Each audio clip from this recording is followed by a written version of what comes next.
네, 여러분 안녕하세요.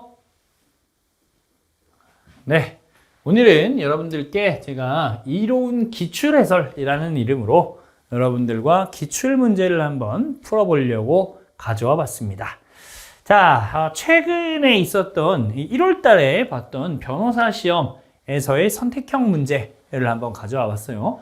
변호사 시험 문제는요, 막 그렇게 이 선지가 막 엄청 꽈져 있다라는 느낌은 아니지만 그래도 이게 이 사례형 문제 같은 것들이 비교적 많이 출제되는 편이라 이 선택형 안에서도 그래서 그런 얘기들을 여러분들이 이 공부를 해보시면 어떤 쟁점을 연상하는 연습이라든지 또는 뭐 이걸 가지고 우리가 좀 어려운 문제를 풀어보고 우리 시험 문제에서도 해결할 수 있게 되는 그런 효과를 거두고자 제가 여러 가지 시험들에 있는 기출 문제들 중에 일정한 시사점이 있다고 하는 것들만 여러분들과 함께 공부해 보도록 할게요. 자, 갑은 2024년도 7월 5일경 A에게 보험 사기를 치려고 하는데 나를 때려주면 돈을 주겠다라고 부탁을 합니다. 자, 여기서 이 사람을 갑이라고 해볼게요. 갑, 그리고 여기를 A라고 해보면 갑이 A에게 부탁을 합니다. 날 때려줘.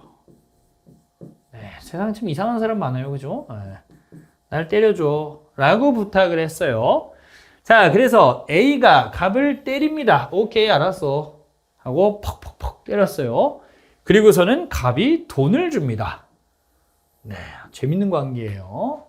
자, 그러면 여기서 이걸 읽으면서 떠올리셔야 되는 게 있는데 솔직히 좀 떠올리기 쉽지 않거든요. 왜냐면 이게 갑이 사후적으로 뭐 승낙을 하는 모양이면 여러분들이 잘 떠올려요. 승낙이라고 생각을 하니까. 근데 여기서는 갑이 먼저 부탁을 하잖아요. 이런 것도 피해자의 승낙 얘기가 나오게 되는 건가? 그럼 이제 피해자의 승낙이라고 하면 뭐가 나와요? 상해죄에서 피해자의 승낙이라고 하는 것은 윤리적으로 적합한 것이어야 된다. 이런 얘기가 있잖아요. 그게 적용되나? 이게 승낙인가 하는 얘기를 좀 생각해 보셔야 된다는 겁니다. 자, 그 다음에 한편 A의 행위로 인하여 갑은 다발성, 좌상 등의 상해를 입었다. 이후 갑은 A를 무고하기 위해 사상 참 다이나믹하게 사시는 분입니다. 그죠? 자기가 때려달라고 해서 때려준 사람에게 무고까지 날립니다. 무고하기 위해 2024년 7월 10일경 A가 나를 폭행한 다음 현금을 빼앗아 갔다. 라는 취지로 수사기관에 A를 고소하였다. 이 사례에 관한 설명 중 옳지 않은 것은? 자, 그러면 이 고소라고 하는 것이 무고가 될까? 이런 관점을 좀 생각해 봐야겠네요. 자, 이게 무고가 되려고 하면 지금 중요한 부분이 허위여야 되는데 과연 그러한가? 그게 문제되겠죠? 자, 그런 생각들을 하시면서 우리 지문을 한번 보도록 하겠습니다. 자, 1번. 갑의 요청에 따라 A가 갑을 폭행하였고 그 과정에서 갑이 다발성, 좌상 등의 상해를 입게 된 것이라고 하더라도 그러한 갑의 요청은 윤리적, 도덕적으로 사회상규에 어긋나는 것이어서 위법성, 조각사유인 피해자의 승낙에 해당한다고 하기는 어렵다. 그렇죠. 자, 여러분 아까 전에 보셨던 그 부탁이라고 하는 부분, 이 부탁이라고 하는 부분이 승낙이랑 똑같이 취급된다는 것을 알아두셔야 되는 거예요. 이게 승낙이란 말이 나와야지만 승낙이라고 생각하는 경우가 있는데 그렇지 않습니다. 이런 경우에도 그 승낙의 법리를 그대로 적용할 수 있는 거예요. 그러면 그 승낙에서 나왔던 이야기, 윤리적, 도덕적으로 사회상규에 어긋나는 것이다. 뭐에서 저런 얘기를 하죠? 보험 사기. 여러분들이 기억하고 계시는 판례는 뭐가 있어요? 차량을 타고 보험 사기를 치려고 자기 차량 안에 피해자가 되기를 원하는 사람들 여럿을 태워놓고 달려가다가 고의로 사고를 냈습니다. 고의로 사고를 내갖고 사람들이 다쳤으니까 뭐예요? 상해죄죠. 이 동승자들에 대한 상해가 돼요. 그런데 그것이 피해자들이 다 오케이를 한 거잖아요.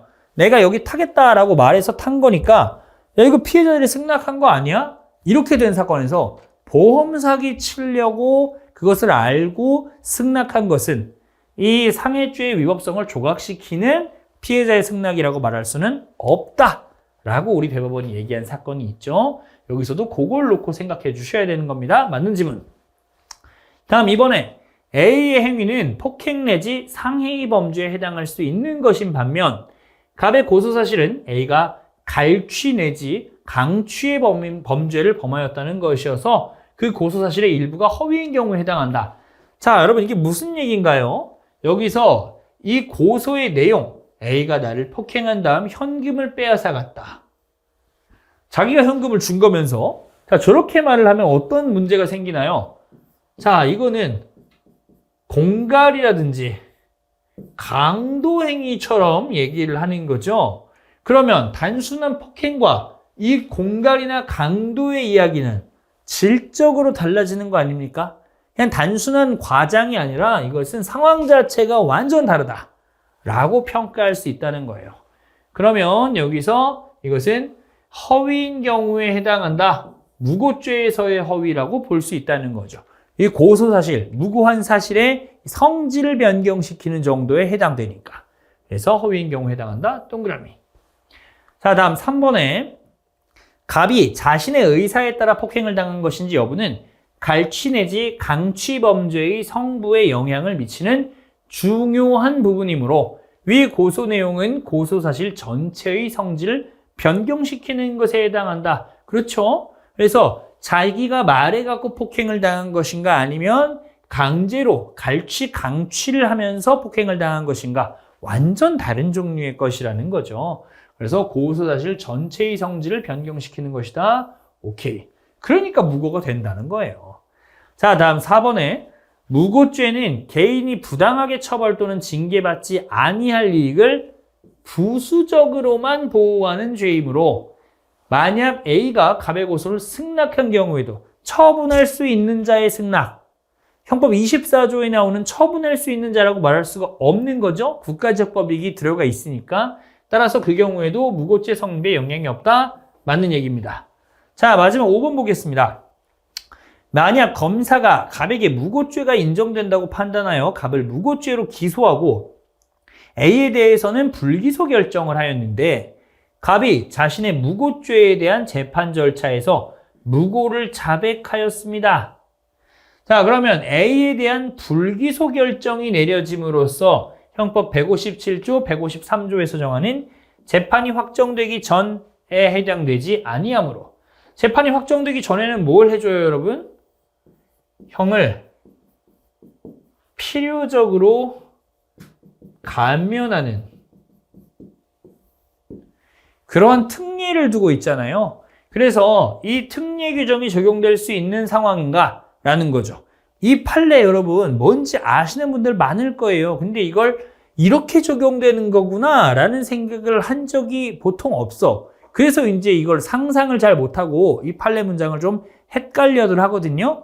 이걸 이렇게 적용해 보면 된다는 거죠.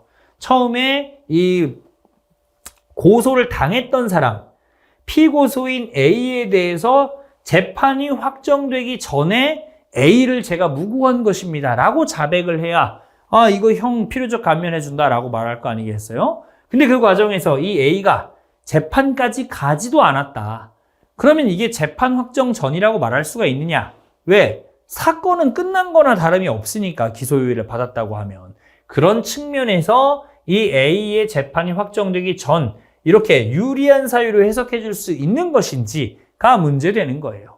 그런데 우리 대법원은 재판이 확정되기 전이라고만 써 있을 뿐이니까 이것은 문헌대로 해석을 해야 된다. 기소유예는 재판에 가지도 않은 거니까 재판 확정되지 않은 상태, 확정되기 전이라고 볼 수 있다라고 해석을 하는 거죠. 근데 여기는 뭐라고 써 있어요? 해당되지 아니함으로 라고 하니까 자수감면 규정 적용하지 못한다. X.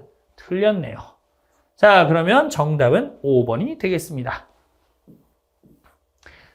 저는요, 이제 문제 풀 때 여러분들한테 그런 말씀을 좀 드리고 싶은데, 이 OX 표시하는 거요, 별거 아닌 것 같은데, 이런 거 표시하다가 잘못 표시하는 경우들이 생기잖아요. 그래서 저도 옛날에 학생으로 공부할 때 그럴 때가 있었거든요. 그래서 이제 이게 X라고 하면, X를 요 앞에다가 보이게 표시를 해주면 상대적으로 이게 내가 마킹 실수를 할 가능성이 좀 줄어들어요. 시간이 조금 더 있는 학생이라면 요 발문하고 옳지 않은 것은 이라고 하는 여기에 이렇게 밑줄과 볼드 처리가 돼 있겠죠? 요 부분하고 이 표시를 비교해 보면서 한 번 더 검증할 수 있는 최소한의 기회가 주어지니까 나름대로 괜찮은 방법인 것 같아요. 제 생각에는. 그래서 이런 것들을 여러분들 구축을 하셔가지고 내가 실수하지 않는 방식에 대한 연구도 미리미리 좀 해두시면 좋겠습니다. 자, 그럼 저는 오늘 여기까지 하고 물러가 보도록 하겠습니다. 고생하셨습니다.